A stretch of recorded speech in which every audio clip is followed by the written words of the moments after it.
प्रियमाने निज माता पितांकु किपरि प्रेम करिबा, कि प्रकार सेमानकु पालन करिबा, केमिति सेमानक जत्न नबा, केमिति सेमानक सहित कथाबार्ता करिबा, किपरि सेमानकर सेवा करिबा, एई प्रकार महत्वपूर्ण विषयगुड़िक आज प्रत्येक माता पितांकु आज शुणिबा दरकार।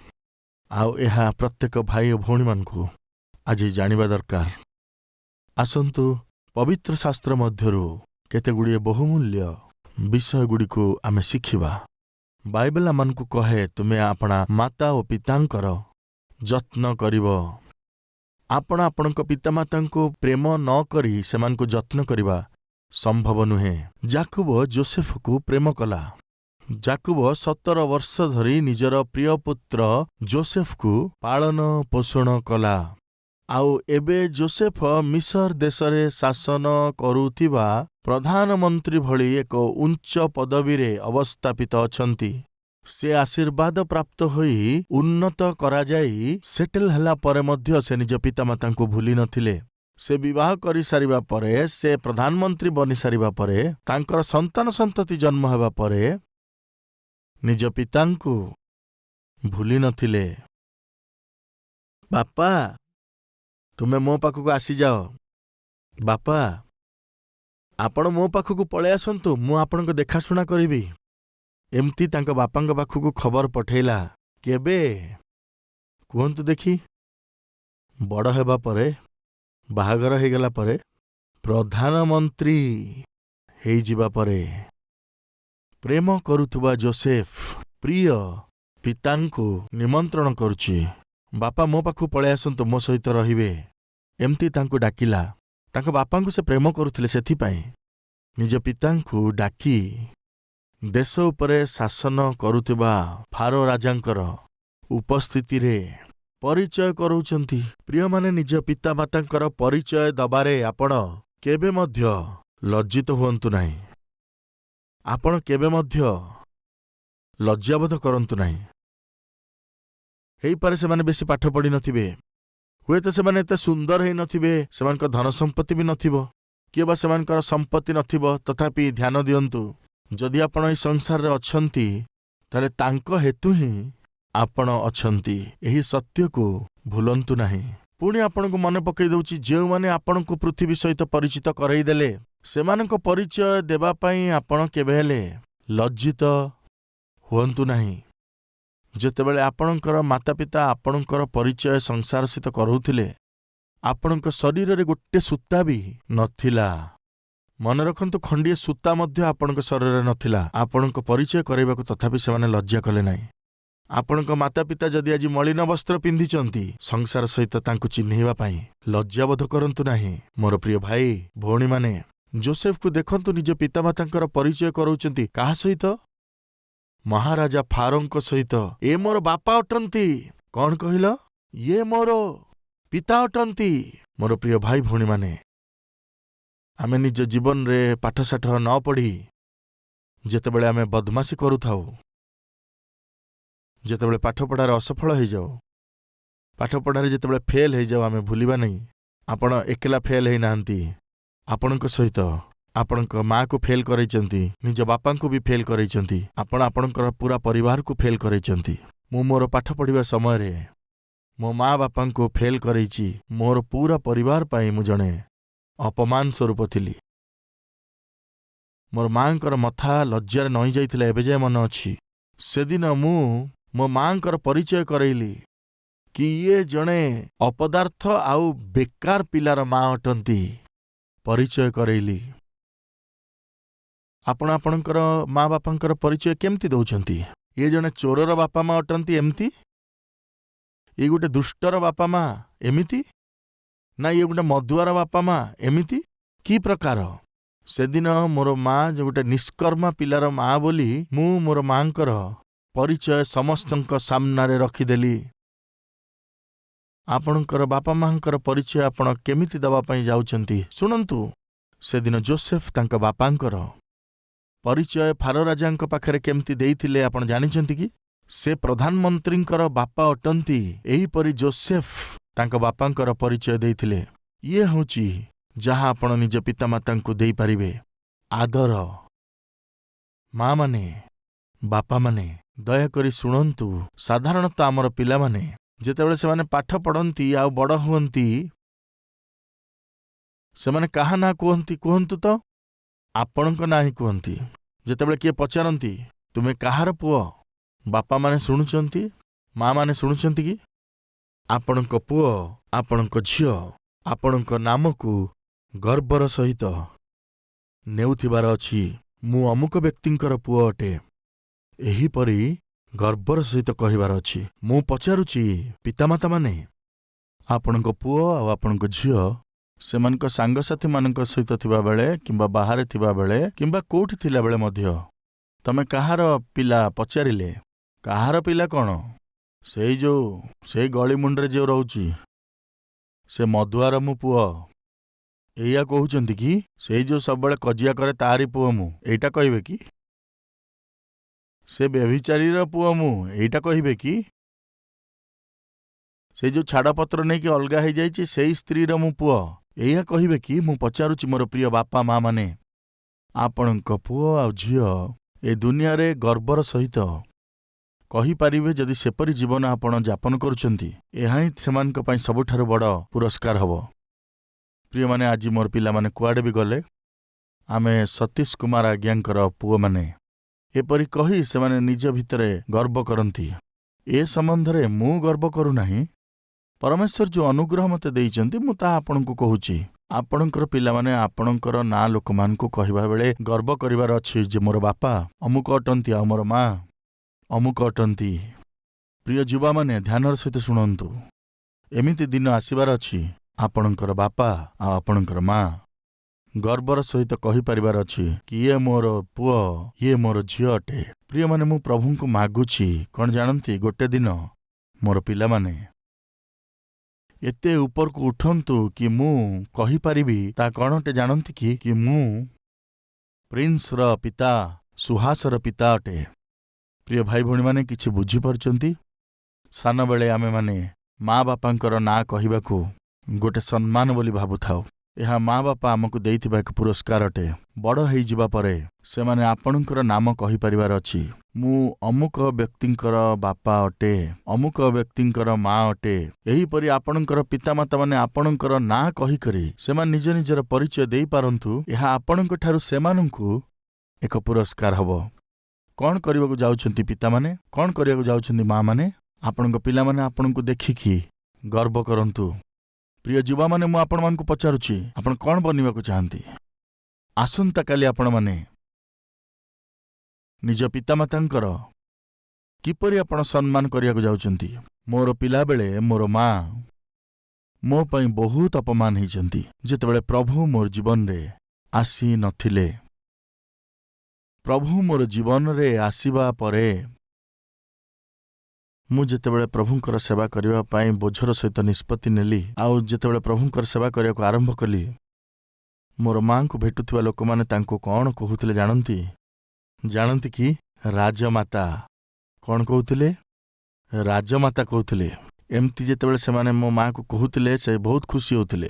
ପ୍ରିୟ ମୋର ଯୁବା ପିଲାମାନେ, ଆପଣଙ୍କର ମା ରାଜମାତା ଭଳି ରହନ୍ତୁ, ଏହା ଭୁଲନ୍ତୁ ନାହିଁ। ପ୍ରିୟମାନେ, ସେଇଦିନ ଯୋସେଫ ସେଇ ଦେଶର ପ୍ରଧାନମନ୍ତ୍ରୀ ଥିଲେ। ତାଙ୍କର ବାପା କ'ଣ କହି ଆପଣାର ପରିଚୟ ଦେଉଥିଲେ ଜାଣନ୍ତି କି? ମୁଁ ଏହି ଦେଶର ପ୍ରଧାନମନ୍ତ୍ରୀ ଯୋସେଫର ପିତା ଅଟେ। ଇଏ ହେଉଛି ଆଦର। ଇଏ ହେଉଛି ଯୋସେଫ ଯିଏ ନିଜ ପିତାଙ୍କୁ ଆଦର ଦେଲା। ମୁଁ ପଚାରୁଛି ମୋର ପ୍ରିୟ ଭାଇ ଭଉଣୀମାନେ, ଯୁବାମାନେ, ଆପଣଙ୍କୁ ଭଲ ପାଠ ପଢ଼ିବାର ଅଛି, ଯୋଗ୍ୟ ବନିବାର ଅଛି, ଗୋଟିଏ ଉତ୍ତମ ସ୍ତରକୁ ଆସିବାକୁ ପଡ଼ିବ।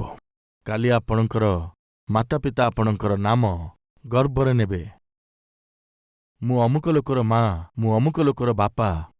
ପ୍ରିୟମାନେ, ଦିନେ ମୋର ମା ମୋତେ ଗୋଟେ କଥା କହିଲେ, କ'ଣ ଜାଣନ୍ତି? କେତେଜଣ ଟ୍ରେନରେ ଯାତ୍ରା କରୁଥିଲେ ଆଉ ସେଠି ବସିଥିବା କିଛି ଲୋକମାନେ ନିଜ ନିଜ ଭିତରେ କଥାବାର୍ତ୍ତା ହେଉଥିଲେ।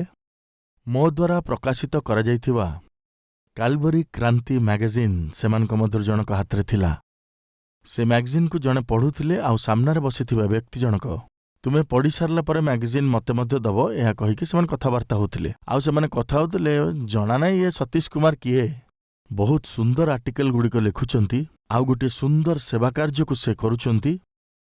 ଆଉ ସେମାନେ ନିଜ ନିଜ ଭିତରେ ଏହିପରି ବହୁତ ଭଲ ଭଲ କଥା ସବୁ କହୁଥିଲେ ତ। ଆଉ ସେ ପାଖରେ ମୋର ମା ବସିକି ସବୁ ବିଷୟ ଶୁଣୁଥିଲେ। ସେମାନେ କଥା ହେଉଥିବା ସମୟରେ ମୋର ମାଙ୍କୁ ପଚାରିଲେ, ମା ଆପଣ ଜାଣନ୍ତି କି ସେ ସତୀଶ ବାବୁ କେତେ ବଢ଼ିଆ ବାକ୍ୟ ଦଉଛନ୍ତି, ବହୁତ ସୁନ୍ଦର ଆର୍ଟିକଲ ସବୁ ଲେଖୁଛନ୍ତି। ଜଣା ନାହିଁ କୋଉ ମାର ସନ୍ତାନ ସେ ଅଟନ୍ତି। ଆପଣ ତାଙ୍କ ବିଷୟରେ ଜାଣିଛନ୍ତି କି? ସେତେବେଳେ ମୋର ମା କହିଲେ, ସେ ଆଉ କେହି ନୁହନ୍ତି, ସେ ମୋର ପୁଅ ଅଟେ। ପ୍ରିୟ ଯୁବା ଭାଇମାନେ, ଆପଣଙ୍କ ବିଷୟରେ ଯଦି କେହି ଚର୍ଚ୍ଚା କରନ୍ତି କିମ୍ବା କଥାବାର୍ତ୍ତା ହୁଅନ୍ତି, ତାହେଲେ ଆପଣଙ୍କର ବାପା ମା ଗର୍ବ କରନ୍ତୁ। ଏଇ ପ୍ରକାର ଜୀବନ କାଟିବା ସେତିକି ଯଥେଷ୍ଟ। ଆପଣ ବଦମାସି ଆଉ ଦୁଷ୍ଟାମି କରିକି, ଆପଣ ପାପମୟ କାର୍ଯ୍ୟ ସବୁ କରି, ଆପଣ ଝିଅମାନଙ୍କ ଜୀବନ ନଷ୍ଟ କରି, ଆପଣ କାହାର ପ୍ରେମରେ ପଡ଼ିକରି, ପାଠଶାଠ ସବୁ ଛାଡ଼ି ଦେଇ, ବିବାହ ପୂର୍ବରୁ ଗର୍ଭବତୀ ହେଇ, ହସ୍ପିଟାଲକୁ ଯାଇ ଆବର୍ଷଣ କରି, ଆପଣଙ୍କର ମାତା ପିତାଙ୍କର ଅପମାନ କରି ତାଙ୍କୁ ବଞ୍ଚିଥିବା ଅବସ୍ଥାରେ ମାରିବାକୁ ଚେଷ୍ଟା ନ କରନ୍ତୁ। ଆପଣଙ୍କ ମା ବାପାଙ୍କର ସମ୍ମାନ କରିବା ଅର୍ଥାତ୍ ଯେଉଁଠି ବି ଲୋକମାନେ ଆପଣଙ୍କ ବିଷୟରେ କଥାବାର୍ତ୍ତା ହୁଅନ୍ତୁ, ମାତା ପିତା ଗର୍ବ କରିବାର ଅଛି। ସେ ଗର୍ବ କରିପାରିଲା ଭଳି ଜୀବନ କାଟିବାର ଅଛି। ତାହା କେତେବେଳେ ସମ୍ଭବ ହେବ ଜାଣନ୍ତି କି? ପ୍ରିୟମାନେ, ଯେତେବେଳେ ମୋର ଜୀବନରେ ଯୀଶୁ ନଥିଲେ, ମୁଁ ମୋ ମା ବାପାଙ୍କୁ ବହୁତ କନ୍ଦେଇଛି।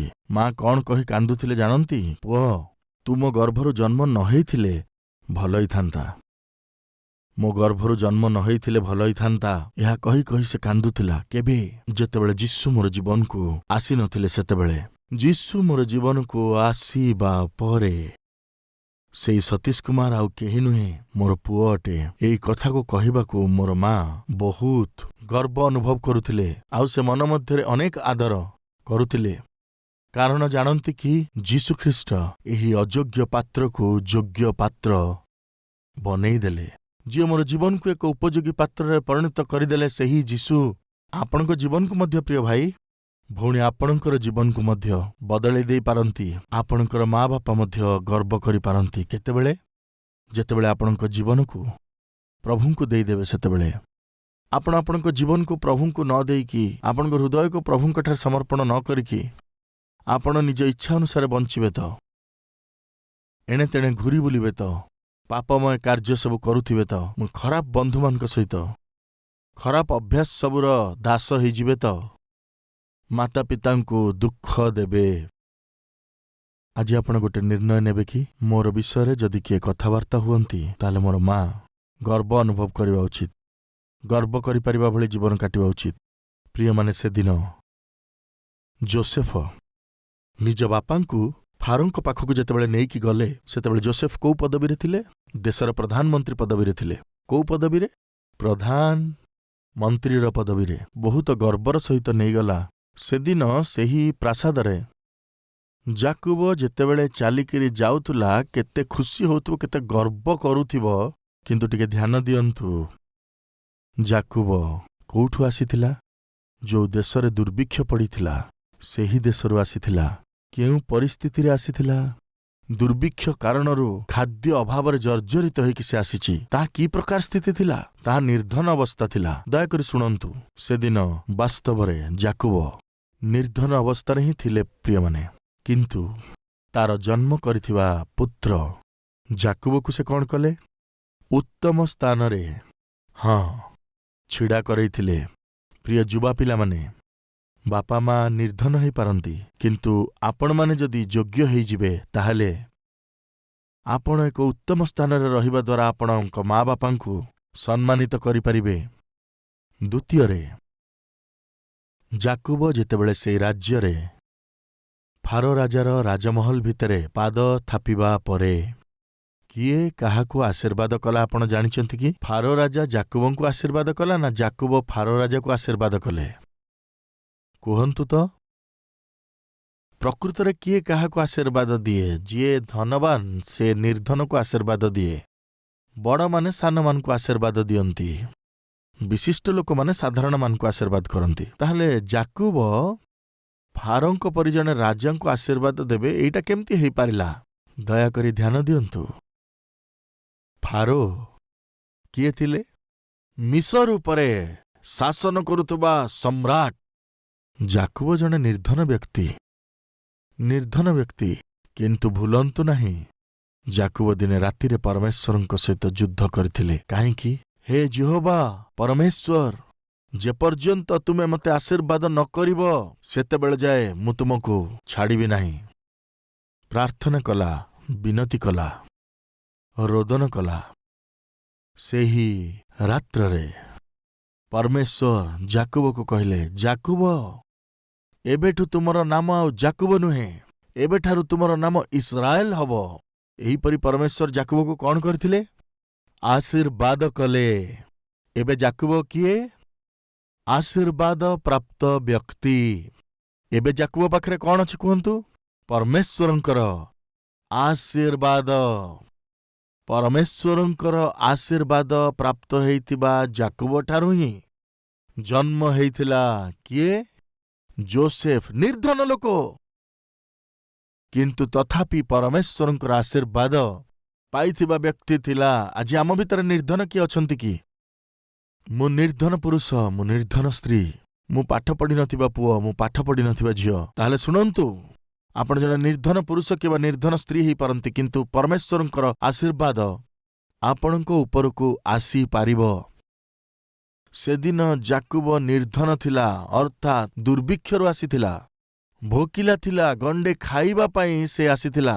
ନିର୍ଦ୍ଧନ ଥିଲା, କିନ୍ତୁ ଶୁଣନ୍ତୁ, ପରମେଶ୍ୱରଙ୍କର ଅନନ୍ତକାଳୀନ ଆଶୀର୍ବାଦକୁ ପାଇଯାଇଥିଲା। ସେହି ଆଶୀର୍ବାଦ ଯୋସେଫଠାରେ ମଧ୍ୟ ଥିଲା। ମୁଁ ପଚାରୁଅଛି, ମିଶର ଦେଶ ଉପରେ ଶାସନ କରୁଥିବା ସମ୍ରାଟ ଫାରୋ ରାଜା ମହାନ ଅଟନ୍ତି, କିମ୍ବା ଯେ ନିଜର ଭୋକ ମେଣ୍ଟେଇବା ପାଇଁ ସୁଦ୍ଧା ସକ୍ଷମ ନଥିଲା, ସେହି ପ୍ରକାର ଜାକୁବ ମହାନ ଅଟନ୍ତି? କୁହନ୍ତୁ ତ, ଏଥିରୁ କ'ଣ ବୁଝାପଡ଼ୁଛି? ସାଧାରଣତଃ ଆମକୁ ଫାରୋ ରାଜା ହିଁ ମହାନ ଲାଗୁଛନ୍ତି। ଏହା ସତ୍ୟ ନୁହେଁ। କାହିଁକି ଜାଣନ୍ତି କି? ସେଦିନ ଫାରୋ ଯଦି ଖାଇପାରୁଥିଲା, ତାର କାରଣ କ'ଣ ଥିଲା? ତାହା ଜାକୁବର ପୁତ୍ର ଯୋସେଫର ପରିଶ୍ରମର ଫଳ ଥିଲା। ଏବେ ମିଶରର ସବୁ ଲୋକମାନେ ଖାଦ୍ୟ ପାଉଛନ୍ତି, ତାର କାରଣ କ'ଣ? କୁହନ୍ତୁ କିଏ? କୁହନ୍ତୁ ଦେଖି। ଯୋସେଫଙ୍କର କାରଣରୁ ହିଁ। ସେ ଫାରୋ ଭୋଜନ କରନ୍ତୁ, କିମ୍ବା ଫାରୋଙ୍କର ଅଧିକାରୀମାନେ ଭୋଜନ କରନ୍ତୁ, ମିଶରବାସୀ ସମଗ୍ର ଜନତା ଭୋଜନ କରନ୍ତୁ, ପେଟ ଭର୍ତ୍ତି ସମସ୍ତେ ଖାଦ୍ୟ ପାଉଛନ୍ତି। ୟାର କାରଣ କ'ଣ ହେଇପାରେ? ଜାକୁବ ଉପରେ ଥିବା ଆଶୀର୍ବାଦ ହିଁ ଯୋସେଫଙ୍କର ଉପରେ ଥିଲା। ପ୍ରିୟମାନେ, ପିତାମାନେ, ମାମାନେ, ଆପଣ ନିର୍ଦ୍ଧନ ହେଇପାରନ୍ତି, କିନ୍ତୁ ସଦାପ୍ରଭୁ ପରମେଶ୍ୱରଙ୍କ ଆଶୀର୍ବାଦକୁ ଯଦି ଆପଣ ପାଇପାରିଛନ୍ତି, ତେବେ ତାହା ଆପଣଙ୍କର ପିଲାମାନଙ୍କ ପାଇଁ ମଧ୍ୟ ଆଶୀର୍ବାଦର କାରଣ। ଆପଣଙ୍କ ପାଖରେ ଘରଦ୍ୱାର ନଥାଉ, ଧନ ସମ୍ପତ୍ତି ନଥାଉ, କିଛି ହେଲେ ନଥାଉ, ଘର ନଥାଉ, କ୍ଷେତ ନଥାଉ, ବିଲବାଡ଼ି ନଥାଉ, କିନ୍ତୁ ଯଦି ପରମେଶ୍ୱରଙ୍କ ଆଶୀର୍ବାଦ ଆପଣଙ୍କ ଉପରେ ଅଛି, ତ ପରମେଶ୍ୱର ଆପଣଙ୍କର ପୁଅକୁ କିମ୍ବା ଝିଅକୁ ଏକ ଉତ୍ତମ ଆଶୀର୍ବାଦ ମଧ୍ୟକୁ ନେଇଯାଇ ଆପଣଙ୍କର ନାମକୁ ଉଚ୍ଚକୁ ଉଠେଇବା ପାଇଁ ପରମେଶ୍ୱର ସକ୍ଷମ ଅଟନ୍ତି। ଆଜି ମୋର ପ୍ରଶ୍ନ, ମୋର ଯୁବା ଭାଇ ଭଉଣୀମାନେ, ତାହେଲେ ଆମେ କ'ଣ କରିବା ପିତାମାତାଙ୍କ ପାଇଁ? କିଭଳି ତାଙ୍କୁ ସଂସାରରେ ପରିଚିତ କରାଇବା? ଲୋକମାନେ ଯେତେବେଳେ ଆପଣଙ୍କ ବିଷୟରେ କଥାବାର୍ତ୍ତା କରନ୍ତି, ଚର୍ଚ୍ଚା କରନ୍ତି, ସେମାନେ ଆନନ୍ଦିତ ହେବେ। ସେହିପରି ଆପଣଙ୍କୁ ବଞ୍ଚିବା ପାଇଁ ପଡ଼ିବ। ପବିତ୍ର ଶାସ୍ତ୍ରରେ ଆମେ ଦେଖିପାରୁଛୁ ଯେ ଜାକୁବ ଯୋସେଫଙ୍କୁ ପ୍ରେମ କରୁଥିଲେ, ବହୁତ ପ୍ରେମ କରୁଥିଲେ। 17 ବର୍ଷ ପର୍ଯ୍ୟନ୍ତ ଜାକୁବ ଯୋସେଫଙ୍କୁ ନିଜ ପାଖରେ ରଖିଥିଲେ। ଆଉ 17 ବର୍ଷ ପରେ ଜାକୁବଙ୍କର ପୁତ୍ରମାନେ ଅନ୍ୟାୟରେ ଯୋସେଫଙ୍କୁ ଅନ୍ୟମାନଙ୍କୁ ବିକ୍ରି କରିଦେଲେ। ଜାକୁବ ଯୋସେଫଙ୍କୁ କେତେ ଦିନ ଯାଏ ପାଳନ ପୋଷଣ କଲେ? କୁହନ୍ତୁ ଦେଖି। 17 ବର୍ଷ। ଯୁବ ଭାଇ ଭଉଣୀମାନେ ଧ୍ୟାନରେ ଶୁଣନ୍ତୁ।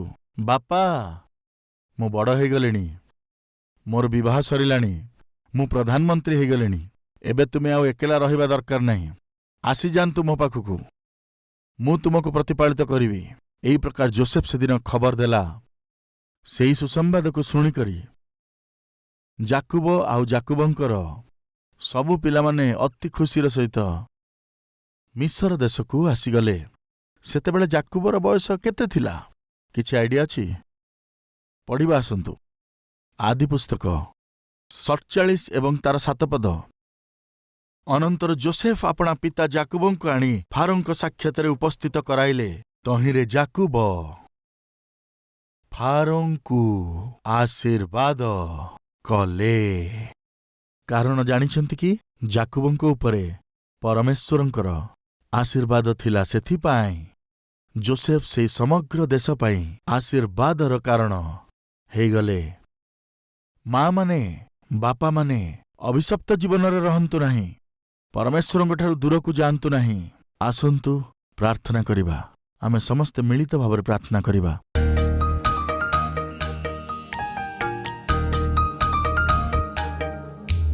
ପବିତ୍ର ପ୍ରେମୀ ପରମେଶ୍ୱର ପିତା, ମା ବାପାଙ୍କୁ କିପରି ପ୍ରେମ କରିବେ, କିପରି ସେମାନଙ୍କ ଭରଣ ପୋଷଣ କରିବେ, ଯୋସେଫର ଜୀବନରୁ ଆଜି ଆପଣ କଥା କହିଲେ, ସେଥିପାଇଁ ଆମେ ତୁମର ଧନ୍ୟବାଦ ସ୍ତୁତି କରୁଛୁ।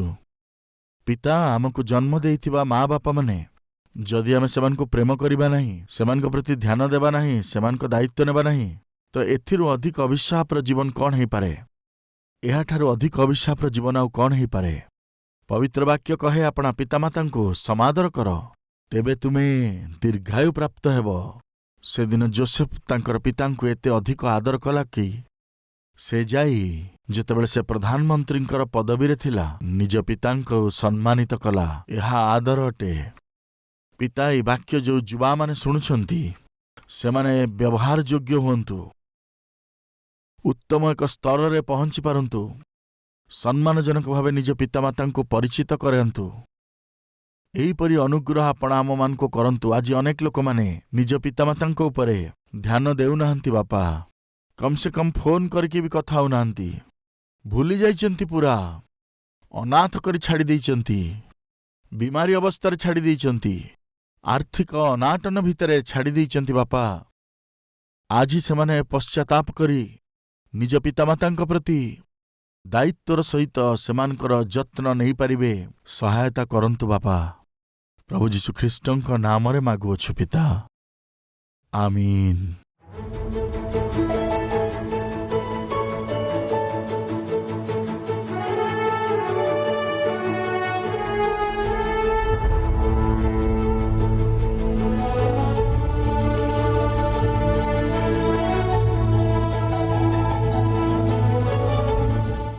ଆଜି କାଲବରୀ ସ୍ୱର ପ୍ରୋଗ୍ରାମକୁ ଲକ୍ଷାଧିକ ଲୋକ ଦେଖନ୍ତି।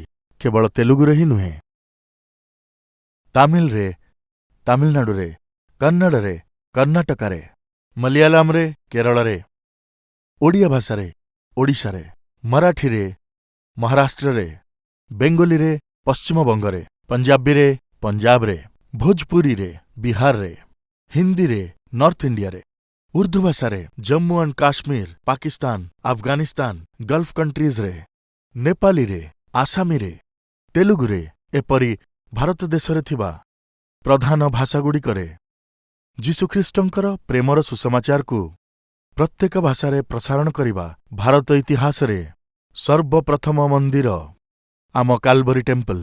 କାହିଁକି ଏତେ ସୁସମାଚାର ଘୋଷଣା? କାହିଁକି ଏତେ ଭାଷାରେ ସୁସମାଚାର ଘୋଷଣା? କାହିଁକି ଏଥିପାଇଁ ଆମେ ଏତେ ପ୍ରାଣପଣ କରୁଅଛୁ? ଦୟାକରି ଶୁଣନ୍ତୁ। ରୋମିଓ ମଣ୍ଡଳୀକୁ ପତ୍ର 10 ଅଧ୍ୟାୟ ତାହାର 13 ପଦ। କାରଣ ଯେ କେହି ପ୍ରଭୁଙ୍କର ନାମ ଧରି ପ୍ରାର୍ଥନା କରିବ, ସେ ପରିତ୍ରାଣ ପାଇବ। କିଏ ପରିତ୍ରାଣ ପାଇବ? ପ୍ରଭୁଙ୍କ ନାମରେ ପ୍ରାର୍ଥନା କରିବା ବ୍ୟକ୍ତି ପରିତ୍ରାଣ ପାଇବ। କେହି ପରିତ୍ରାଣ ପାଇବାକୁ ହେଲେ, ସେ କରିଥିବା ପାପରୁ ଉଦ୍ଧାର ପାଇବାକୁ ହେଲେ ପ୍ରଭୁଙ୍କୁ ପ୍ରାର୍ଥନା କରିବା ଦରକାର। ଆଉ ପ୍ରଭୁଙ୍କୁ ପ୍ରାର୍ଥନା କରିବାକୁ ହେଲେ ପ୍ରଭୁଙ୍କୁ ବିଶ୍ୱାସ କରିବା ଉଚିତ। ଆଉ ବିଶ୍ୱାସ କରିବାକୁ ହେଲେ ଈଶ୍ୱରଙ୍କର ବାକ୍ୟ ଶୁଣିବାର ଅଛି। ଆଉ ପ୍ରଭୁଙ୍କର ବାକ୍ୟ ଶୁଣିବା ପାଇଁ ତାହା କେହି ଜଣେ ଶୁଣେଇବା ଦରକାର। ଆଉ କେହି ଜଣେ ଶୁଣେଇବା ପାଇଁ ହେଲେ ସେହି ବାକ୍ୟ ଶୁଣେଇବା ଲୋକକୁ କେହି ଜଣେ ପଠାଇବାକୁ ପଡ଼ିବ। କାଲବରୀ ସ୍ୱରକୁ ସାହାଯ୍ୟ କରୁଥିବା ଲୋକମାନେ କ'ଣ କରନ୍ତି ଜାଣନ୍ତି କି? ଏହି ଦୀନ ସେବକ ପ୍ରଚାର କରୁଥିବା ସୁସମାଚାରକୁ ପଛରେ ରହି ପ୍ରଚାରିତ କରୁଛନ୍ତି। ମୁଁ ପ୍ରଚାର କରୁଥିବା ଏହି ସନ୍ଦେଶକୁ 17ଟି ଭାଷାରେ ଭାରତର ଚାରିକୋଣରେ, କେବଳ ଭାରତ ଦେଶରେ ନୁହେଁ, ଆମର ଡାହାଣ ପଟରେ ଥିବା ବାଂଲାଦେଶରେ, ଆମର ତଳେ ଥିବା ଶ୍ରୀଲଙ୍କାରେ, ଉତ୍ତରରେ ଥିବା ନେପାଳରେ, ବାମ ପଟରେ ଥିବା ପାକିସ୍ତାନ, ଆଫଗାନିସ୍ତାନ, ଗଲ୍ଫ କଣ୍ଟ୍ରିଜରେ ଆଜି କାଲବରୀର ସ୍ୱର ପ୍ରସାରିତ ହେଉଅଛି। ସେମାନଙ୍କର ନିଜର ଭାଷାରେ ହିଁ, କେବଳ ଆମ ଦେଶରେ ହିଁ ନୁହେଁ, ମାତ୍ର ଆମ ଚାରିପଟରେ ଥିବା ଦେଶମାନଙ୍କରେ ସୁସମାଚାର ପ୍ରସାରିତ ହେଉଅଛି। ଆଗାମୀ ଦିନମାନଙ୍କରେ ଏସିଆର ଭୂଖଣ୍ଡରେ ଥିବା ପ୍ରତ୍ୟେକ ଦେଶଗୁଡ଼ିକରେ ସୁସମାଚାର ପ୍ରଚାରକାରୀ ମଣ୍ଡଳୀ ଭାବରେ ଆମ ମଣ୍ଡଳୀକୁ ଈଶ୍ୱର आशीर्वाद करन्तु बोली आमे प्रार्थना करिबा। आमे जानुथिबा सत्यकु जदि अन्यकु न जणाउअछु केते नष्ट। गोटे निष्पत्ति नियन्तु, जदि मु परित्राण पाइअछि ताहेले केही मते यीशुଙ୍କ विषୟରେ कहिले विनाशप्राप्त लोकमाने रक्षा पाइबा पई हेले आमानकर सम्मुखरे एही वाक्य प्रचारित करुथुबा दीन सेवकंकु प्रभु देइछन्ति। वाक्यको प्राञ्जल भावरे वाक्यर गभीर अर्थ जानिबा परि समस्ते जानिपारिबा विधानरे वाक्य प्रचार करिपारुथुबा दासंकु प्रभु देइछन्ति। एही कार्यक्रमको साहाय्य कले एही सन्देशकु लक्ष लक्ष लोकमानकु जदि सुनाइले अनेके जीवनरे मंगल पाइबे। एही विश्वास केते जनंकु अछि? हात उठेबे कि? विश्वास करुथुबा भौणी ओ भाई माने कार्यर देखान्तु। सुसमाचार घोषणा कर। प्रभुଙ୍କ नामरे जेमाने प्रार्थना करन्ति सेमाने परित्राण प्राप्त हुअन्ति। प्रार्थना करिबाकु हेले विश्वास करिबाकु हेबो एवं विश्वास करिबाकु हेले सुनिबा दरकार। सुनिबाकु हेले केही जणे सुनाइबा दरकार। मो परि सेवक जणे सुनाइबाकु हेले मो पछरे रही कौन करिवे? एही सेवकंकर एही स्वरकु अनेक भाषा गुड़िकरे भाषांतर करी सुनाइबाकु पड़िबो। मु जाहा करुछि बोधे आपण करि न पारंती, किंतु आपण जाहा करि परिबे ताहा मु करि न पारे। आपण ओ मु एकत्र मिसिले ही ए जगतरे सुसमाचार घोषणा हेबो। एणु निष्पत्ति नियन्तु प्रभु देइथिबा क्षमता अनुଯାयी मासकु थरे नचेत 2 मासकु थरे नचेत 3 मासकु थरे नचेत प्रभु आपणक जीवन रे शुभ कार्य करिबा बेले मंगल दान पाइबा बेले कृतज्ञतार सहित सुसमाचार पाई दान करन्तु। आसन्तु आमे समस्त एकत्र ख्रीष्टंकर अनंत जीवनर सुसमाचार को घोषणा करिबा पाई चेष्टा करिबा। एहा जे आममानकर दायित्व, एहा भूलन्तु नाही। आमर ठिकणा Calvary, post box number 30, Kukatpally, Hyderabad 72।